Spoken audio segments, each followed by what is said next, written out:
Hi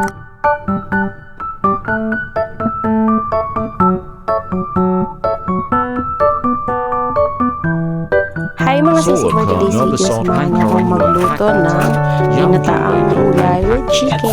So, nagisa na ako ng sibuyas, bawang, halo-halo lang. So, maglalagay ako dito ng chicken dahil chicken is my favorite. Manok is life. Ayan, isahin mo lang siya hanggang sa mag-golden brown.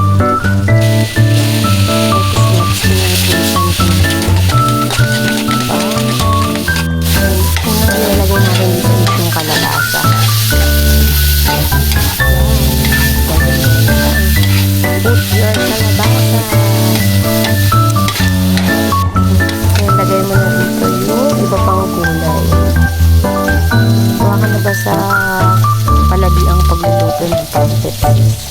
I-upgrade mo na yung gataan niya, mas masarap. Next natin is yung longta. Ayun ako lang ito yung medyo matitigas na klase ng gulay. Then next, yung ating sitaw.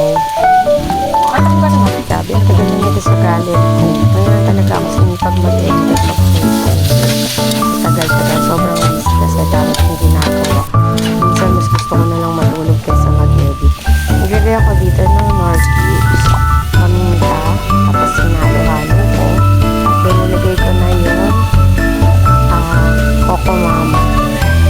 Coco Mama nga pala usually yung gamit ko kasi lalabas ka pa, pupunta ka pa sa palengke para bumili ng gata. Yung Coco Mama stock mo lang sa likod. Malapit na siyang maluto, ilabas ang kanin. Thanks for watching!